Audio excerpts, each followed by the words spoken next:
Welcome everyone to Shikun Memorial North South School and College. প্রিয় শিক্ষার্থীবৃন্দ, শুভ সকাল।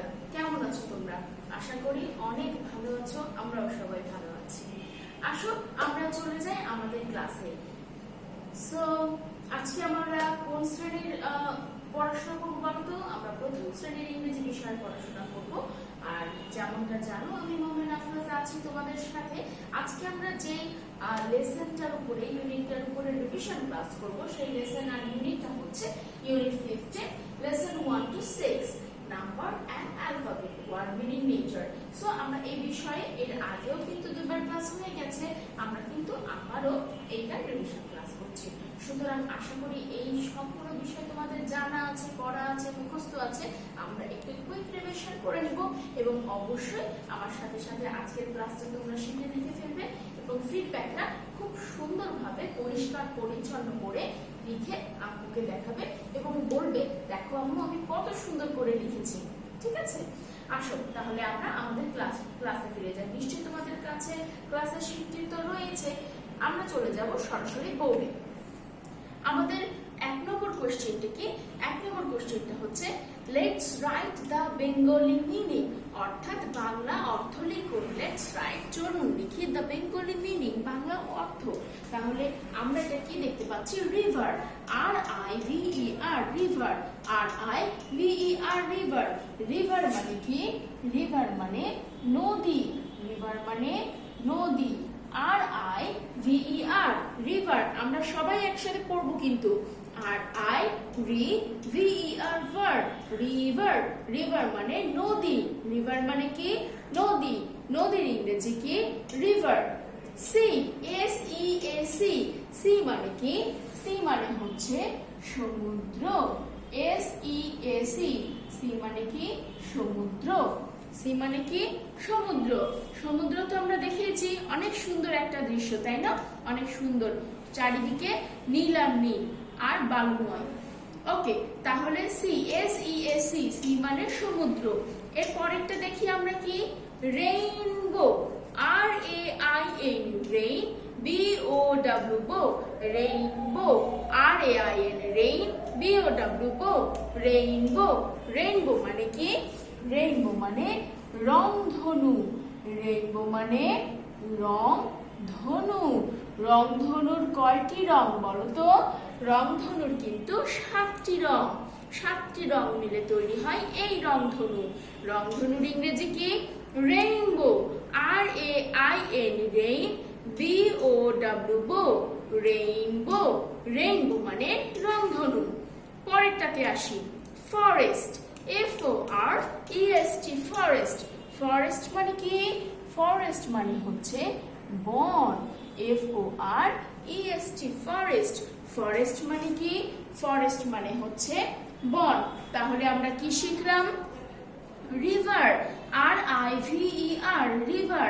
River মানে নদী, সি মানে সমুদ্র, রেইনবো মানে রংধনু, ফরেস্ট মানে বন। নদীর ইংরেজি কি? রিভার। সমুদ্রের ইংরেজি সি। রংধনুর ইংরেজি রেইনবো। বনের ইংরেজি ফরেস্ট। তাহলে আমরা শিখে ফেললাম ইংরেজি থেকে বাংলা করা এবং বাংলা থেকে ইংরেজি করা। আমরা চলে যাব এবার 2 নম্বর আইটেমে। আমাদের 2 নম্বর আইটেমটি কি আছে দেখি আমরা। Let's match the column A with column B and make sentences. চলুন আমরা কলাম A এর সাথে কলাম B মিল করি। কি করব?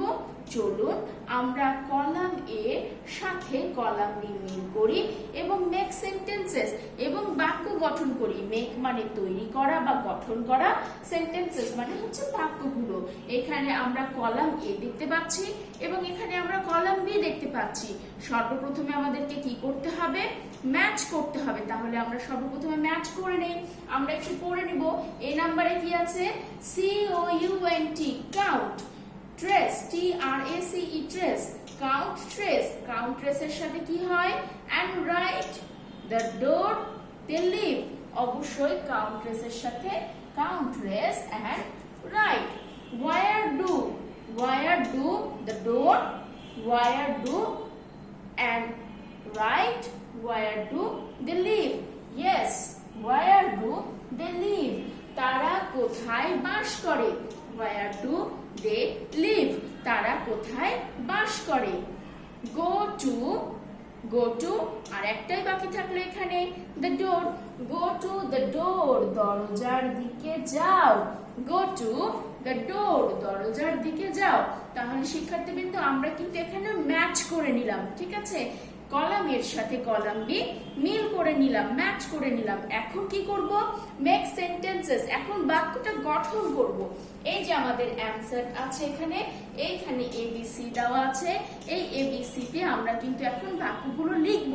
তবে শিক্ষার্থীবৃন্দ মনে রাখবে, যে সিরিয়াল অনুযায়ী আছে সেই সিরিয়াল অনুযায়ী কিন্তু আমাদেরকে লিখতে হবে। আমরা চাইলে where do we live প্রথমে লিখতে পারবো না, আমরা চাইলে go to the door দ্বিতীয়তে লিখতে পারবো না। আমাদের প্রথমে কি আছে? Count, trace and write. আমাদেরকে প্রথমে এখানে কাউন্ট, ট্রেস এন্ড রাইট লিখতে হবে। তা COUNT, count, trace TRACE, count, trace and write AND, and right WRITE, write. তাহলে কি হলো? Count, trace and write. এটার অর্থ কি? কাউন্ট মানে গণনা করা, ট্রেস মানে কি? অনুসরণ করা, এন্ড মানে এবং এটা তো তোমরা জানোই, রাইট মানে কি? রাইট মানে লেখা। কাউন্ট, ট্রেস এন্ড রাইট, গণনা করো, অনুসরণ করো এবং লিখো। আমাদের বি নম্বরে কি আছে আমরা একটু লক্ষ্য করি। where do they live, যেমনটি আমি বললাম, আমার যেমন সিরিয়ালে আছে আমাকে ঠিক তেমনটি লিখতে হবে। আমরা কিন্তু এলোমেলো করে চাইলে লিখতে পারবো না। সো আমাদের নেক্সট বিতে কি লিখতে হবে? where do they live। আমরা তাহলে এখানে লিখে ফেলি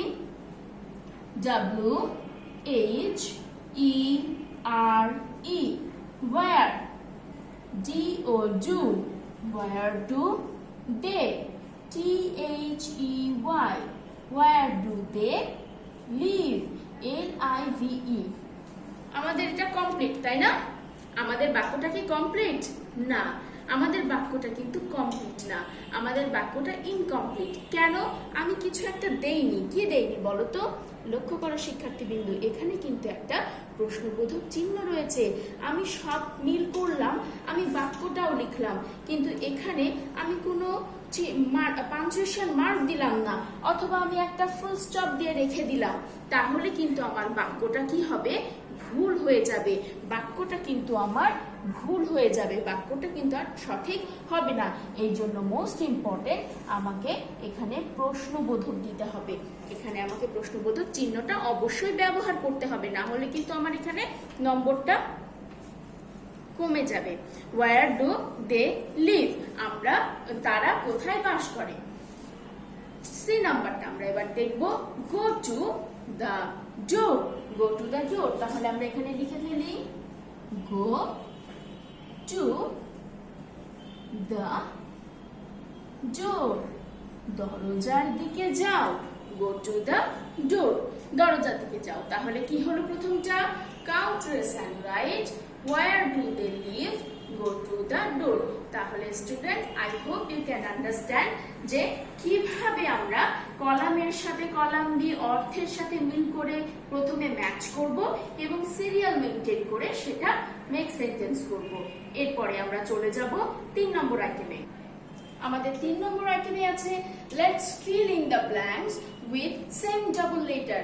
লেটস ফিল, চলুন পূরণ করি, ইন দ্য ব্ল্যাঙ্ক, যে শূন্যস্থানগুলো আছে, কি দ্বারা শূন্যস্থান পূরণ করব? With same double letter. Same বলতে কি বোঝায়? সেম বলতে বোঝায় একই, ডাবল বলতে বোঝায় দ্বৈত, মানে কি একই রকম শব্দ তবে দুইবার ব্যবহার করতে হবে লেটার। ওকে, আমরা এই আইটেমটা এর আগে অনেকবার করেছি, সুতরাং এই আইটেমটা জানি আমরা কি করে করতে হয়। তাহলে আমরা একটু পড়ি। কে ই, তারপরে দুইটা গ্যাপ রয়েছে, এল ই, কি হবে এখানে? কেটলি। কে ই ডাবল টি এল ই, কেটলি। কেটলি মানে কি? কেটলি মানে কিন্তু কেটলি বা এমন একটা পাত্র যেই পাত্রে আমরা গরম পানি অথবা গরম জাতীয় কিছু, চা হতে পারে, পানি হতে পারে, সেগুলো রেখে থাকি। তারপরেরটা আমরা দেখি little, L I double T L E, little, L I double T L E, little. Little মানে কি? লিটল মানে ছোট। লিটল মানে কি? লিটল মানে ছোট। আর লিটলের অপোজিট কি শিখেছি আমরা? লিটল মানে ছোট, আর লিটলের অপোজিট বড়। বড়র ইংরেজি কি? বড়র ইংরেজি বিগ। ওকে, আমরা কিন্তু এখানে সেম ডবল লেটার ব্যবহার করেছি, অর্থাৎ টি টি একই রকম। এখানে আমি একটা লেটার ব্যবহার করব, এখানে আমি ভিন্ন লেটার ব্যবহার করব, তাহলে কিন্তু হবে না। আমাকে একই রকম দুইটা লেটার ব্যবহার করতে হবে। এরপরে চলে যাব আমরা এই গ্যাপে, সেটা হচ্ছে ডি, দুইটা গ্যাপ, আর কি হবে? ডাবল ও, ডোর, ডি ডাবল ও আর ডোর। ডোর মানে কি? ডোর মানে দরজা। ডোর মানে কি? ডোর মানে দরজা। Look, L double O K, look. Look মানে কি? লুক মানে তাকানো। লুক মানে তাকানো। তাহলে আমরা কি কি সেম ডাবল লেটার ব্যবহার করলাম? টি, টি, ও, ও। আরেকবার পড়ে নি, K E double T L E, kettle. Little, L I double T L E, little. Door, D double O R door. Look, L double O K, look. Kettle মানে কি? গরম পাত্র বা কেটলিও বলা যায়। লিটল মানে ছোট, ডোর মানে দরজা, লুক মানে দেখা। তাহলে শিক্ষার্থীবৃন্দ, আশা করি তোমরা বুঝতে পেরেছো যে কিভাবে আমরা একই রকম শব্দ ব্যবহার, একই রকম বর্ণ ব্যবহার করে শূন্যস্থানটা পূরণ করব। এরপরে চলে যাব আমরা 4 নম্বর আইটেমে। আমাদের 4 নম্বর আইটেমটা কি আমরা একটু লক্ষ্য করি। আমাদের 4 নম্বর আইটেমে আছে let's arrange the letters to make word. আমাদেরকে কিন্তু অবশ্যই প্রশ্ন পড়াটা শিখতে হবে। লেটস মানে কি? চলুন। A double R A N G E, arrange. Arrange মানে হচ্ছে গোছানো, গুছিয়ে আনা। কেন গুছিয়ে আনা? তাহলে বুঝে নিতে হবে আমার শব্দটা এলোমেলো রয়েছে, সেই এলোমেলো শব্দকে আমরা অ্যারেঞ্জ করব, গুছিয়ে আনবো। অ্যারেঞ্জ দ্য লেটার্স, বর্ণগুলোকে গুছিয়ে আনবো। টু মেক ওয়ার্ড, একটা সঠিক ওয়ার্ড তৈরি করার জন্য। আমরা এখানে একটা খেয়াল করে দেখি example, N double O M, এটা নোম। এটা কি কোনো শব্দ? এটার কি কোনো অর্থ আছে? না, এটা কোনো শব্দ নয়, এটার কোনো অর্থ নেই। তাহলে এইটাকে আমরা যদি সাজিয়ে লিখি তাহলে কি ওয়ার্ডটা কেমন হবে? M double O N, moon. Moon মানে কি? মুন মানে চাঁদ। এটা আমরা পড়েছি তাই না? নেচারের একটা পার্ট চাঁদ। তাহলে আমাদের এই শব্দটা কি হলো? এই ওয়ার্ডটা কি হলো? Moon, M double O N, moon. আমরা এইখানে যাই, এখানে কি আছে? আর এ টি সি ই, কিছু হচ্ছে উচ্চারণ। তাহলে আমরা এটা অ্যারেঞ্জ করি, কি হবে?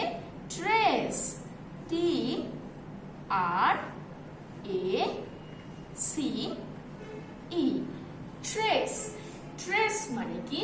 ট্রেস মানে অনুসরণ করা। ট্রেস মানে অনুসরণ করা। T R A C E, trace, trace. তাহলে কি হলো? আমরা আরেকবার পড়ে নেই, টি R A C E, trace. এরপরে চলে যাব আরেকটা এক্সাম্পলে, সেটা কি? P N C E I L. এটা আমরা যদি অ্যারেঞ্জ করি তাহলে কেমন হবে? P E N, pen, C I L, pencil. P E N, pen, C I L, pencil. এবং পরেরটা দেখি, জি জি ই, কি হবে এটা? ই জি জি। তাহলে আমরা কি করলাম? ই জি জি এর উচ্চারণটা কি হলো? এটা হয়ে যাবে এগ। এগ মানে কি? এগ মানে ডিম। এগ মানে কি? এগ মানে ডিম। তাহলে কি আমরা অ্যারেঞ্জ করলাম? Moon, trace, pencil, egg. এইখানে একটা জিনিস না লক্ষ্য করলেই নয় শিক্ষার্থীবৃন্দ, খেয়াল করবে এখানে কিন্তু আমি প্রত্যেকটা ক্যাপিটাল লেটারে লিখেছি, এমন কোনো শব্দ এখানে বর্ণ নাই যেগুলো স্মল লেটারে লেখা। এই জিনিসটা তোমাদেরকেও খেয়াল করতে হবে পরীক্ষার সময়। আমার প্রশ্নটা যেমন ক্যাপিটালে রয়েছে, আমার অ্যান্সারটাও কিন্তু প্রত্যেকটা ক্যাপিটাল লেটারে হবে। আমরা কোনো স্মল লেটার ব্যবহার করব না। তাহলে আমরা আরেকবার একটু দেখে নেই। MOON, TRACE dress, PENCIL pencil, EGG। তাহলে আমরা শিখে ফেললাম কি করে এলোমেলো শব্দগুলোকে কি করা যায়, অ্যারেঞ্জ করা যায়। এরপরে চলে যাব আমরা আমাদের 5 নম্বর আইটেমে। সো আমাদের 5 নম্বর আইটেমটা কি? Let's translate into English. মানে কি, চলুন ইংরেজিতে রূপান্তর করি। ঠিক আছে, আমরা এখন ইংরেজিতে ট্রান্সলেট করব, রূপান্তর করব। প্রথম শব্দটা কি আছে? আমি নাচতে পারি। আমির ইংরেজি কি? আমির ইংরেজি আই। নাচার ইংরেজি কি? ডান্স। এবং পারার ইংরেজি কি? ক্যান। তাহলে আমি যদি এটাকে সুন্দর করে সাজাই, I CAN can, dance DANCE dance, I can dance. আমি নাচতে পারি, আই ক্যান ডান্স, আমি নাচতে পারি। সবসময় খেয়াল করবে শিক্ষার্থীবৃন্দ, বাংলা বাক্যে ক্রিয়া বা ভার্ব কিন্তু শেষে থাকে, আর ইংরেজি বাক্যে ক্রিয়া বা ভার্ব এটা সাবজেক্টের পরে থাকে। এই জন্য তোমরা কিন্তু কনফিউজ হয়ে যাবে না, এটাই নিয়ম। বাংলাতে আমরা শেষে দেই এবং ইংরেজিতে আমরা সাবজেক্টের পরে দেই। এই জন্য পারিটা শেষে আছে আর এখানে ক্যান এটা সেকেন্ডে আছে। I can dance. আমি ঘুড়ি উড়াই। আমাদের বি নম্বর এক্সাম্পলটা কি? আমি ঘুড়ি উড়াই। আমির ইংরেজি কি? সেটা তো আমরা এখানে শিখলামই। আমির ইংরেজি আই। উড়াই, উড়াইয়ের ইংরেজি হচ্ছে fly. I fly a kite, KITE। I fly a kite. আমি একটি ঘুড়ি উড়াই বা আমি ঘুড়ি উড়াই। গাছটি বড়। গাছটি বড়, গাছটির ইংরেজি কি হবে? Be tree। গাছটি বড়। The tree is big। big মানে বড়, big মানে বড়। একটু আগে কিন্তু আমরা বড়র ইংরেজি আরেকবার রিভিশন করে নিয়েছি, তাই না? ছোট বড়। তাহলে the tree is big। গাছটি বড়। তাহলে আরেকবার আমরা একটু পড়ে নেই। আমি নাচতে পারি, I can dance। আমি ঘুড়ি উড়াই, I fly a kite। গাছটি বড়, the tree is big। তাহলে প্রিয় শিক্ষার্থীবৃন্দ, আজকে আমরা কি কি শিখলাম? আজকে আমরা শিখলাম 5টা আইটেম, তাই না? আমরা শিখলাম কি? বাংলা মিনিং অর্থাৎ ইংরেজি আছে সেটার অর্থ করতে হবে। দ্যাট ইজ রিভার নদী, সি সমুদ্র, রেইনবো রংধনু, ফরেস্ট বন। শিখলাম match the column A, column B and make sentence. Count, trace and write. Where do they live? Go to the door. এবং এখানে আমি সেন্টেন্সটা তৈরি করে ফেলেছি। 3 নম্বর আইটেমে আমরা কি শিখেছি? 3 নম্বর আইটেমে শিখেছি একটা শূন্যস্থান পূরণ। কি দ্বারা? সেম ডাবল লেটার দ্বারা। ক্যাটলি, লিটল, ডোর, look। এবং 4 নম্বর আইটেমে কি শিখেছি? arrange the letters to make word। অর্থাৎ এলোমেলো বর্ণগুলোকে সাজিয়ে একটা সঠিক শব্দে রূপান্তর করতে হবে। so that is moon, trace, pencil, egg। এবং সর্বশেষ আইটেম যেটা আমরা শিখেছি সেটা হচ্ছে ট্রান্সলেশন। যেটা বাংলা রয়েছে সেটাকে আমরা ইংরেজিতে রূপান্তর করেছি। আমি নাচতে পারি, I can dance। আমি ঘুড়ি উড়াই, I fly a kite। গাছটি বড়, the tree is big। তাহলে প্রিয় শিক্ষার্থীবৃন্দ, আমরা একদম শেষ পর্যায়ে চলে এসেছি এবং শেষে আমরা যে কাজটা করি সেটা কি বলতো? সেটা হচ্ছে oral. So now it is a oral time. চলো আমরা এবার স্ক্রিনে দেখি এবং ওরালটা মুখে মুখে বলি। আমাদের ওরালের প্রথমটা কি আছে আমরা একটু দেখে নেই। ম্যাজিশিয়ান। ম্যাজিশিয়ান অর্থ কি? জাদুকর। ম্যাজিশিয়ান অর্থ জাদুকর। ওয়াক। ওয়াক দ্বারা sentence. I can walk fast। I can walk fast। I can walk fast। আরেকবার পড়ে নিলাম। তাহলে ওয়াক দ্বারা সেন্টেন্স তৈরি করুন, কি হবে? I can walk first. 3 under এর ইংলিশ ওয়ার্ড, আন্ডার এর কি অপোজিট ওয়ার্ড বলুন। আন্ডার এর অপোজিট ওয়ার্ড কি হবে? আন্ডার এর অপোজিট ওয়ার্ড হবে কি বলো তো? আন্ডার এর অপোজিট ওয়ার্ড হবে ডাউন বা আন্ডার। ডাউন বা আন্ডার। ওকে, তাহলে কি আন্ডার এর অপোজিট ওয়ার্ড আপ অথবা অন। আন্ডার মানে কি? আন্ডার মানে নিচে, আর নিচেটা কি? আপ মানে উপরে। আন্ডার মানে নিচে, আপ মানে উপরে। আবার অন মানে উপরে। আমরা আপও লিখতে পারি, আমরা অনও লিখতে পারি। যেমন আন্ডার এর ক্ষেত্রে আমরা ডাউন লিখতে পারি, আবার আন্ডারও লিখতে পারি। যেমন আপের অপোজিট কি? আপের অপোজিট ডাউন বা আন্ডার। আমরা কিন্তু দুটোই লিখতে পারি, যেটা আমাদের ইচ্ছা সেটা আমরা লিখবো। সুতরাং এই আন্ডার এর অপোজিটে কিন্তু আপ মানে উপরে হয়, অন মানে উপরে সেটাও হয়। সো আন্ডার এর অপোজিট ওয়ার্ড আপ অথবা on. He is a Taylor এর অনুবাদ করুন। তিনি একজন দর্জি। তিনি একজন দর্জি। রেইন রেইন গো অ্যাওয়ে লাইনটি মুখস্থ বলুন। আসো আমরা রেইন রেইন গো অ্যাওয়ে লাইনটি মুখস্থ বলি এবং একসাথে বলি। Ready? 1 2 and 3. Rain rain go away, come again another day. Little children want to play. Rain rain go away. আমরা আরেকবার পড়ে নিই একসাথে। Rain rain go away, come again another day. Little children want to play. Rain rain go away. তাহলে প্রিয় শিক্ষার্থীবৃন্দ, আশা করি তোমরা ক্লাসটা উপভোগ করেছো, বুঝতে পেরেছো এবং আমার সাথে সাথে লিখেও নিয়েছো। আমাদের নেক্সট ডে কি হবে? আমাদের নেক্সট ডে হবে revision feedback, board book unit 15 1 to 6, number and alphabet, word meaning, nature. প্রিয় শিক্ষার্থীবৃন্দ, সামনে কি আসছে? সামনে কিন্তু আমাদের একটা বড় উৎসব আসছে। সেই উৎসবটা কি? সেই উৎসব হচ্ছে ঈদুল আজহা, তাই না? এই ঈদুল আজহার সময় আমরা কি করি? আমরা ত্যাগ করি, তাই না? আল্লাহর মানে সন্তুষ্টি পাওয়ার জন্য আমরা পশু প্রাণীর কি করি? কোরবানি দেই। সতর্ক থাকবো, আমরা অবশ্যই কোরবানিটা ঈদটা পালন করবো, ঈদুল আজহা ঈদটা পালন করবো, কিন্তু সতর্কতার সাথে। আমরা বেশি বাইরে ঘোরাঘুরি অবশ্যই করবো না, কারণ এটা আমাদের জন্য নিরাপদ না। আমরা অবশ্যই পুষ্টিকর খাবার খাবো। সামনে ঈদ আসছে, ঈদে মজা করবো, তবে অবশ্যই বাসার ভিতর থেকে আমরা নিরাপদ থাকবো, অন্যদেরকে নিরাপদ রাখবো। আমরা নিজে সতর্ক হব এবং অন্যদেরকেও সতর্ক করবো। তোমাদের দিনগুলো ভালো যাক, ঈদটা ভালো যাক। সবাইকে ঈদ মুবারক জানিয়ে আজকে আমার ক্লাসটা শেষ করছি। ধন্যবাদ।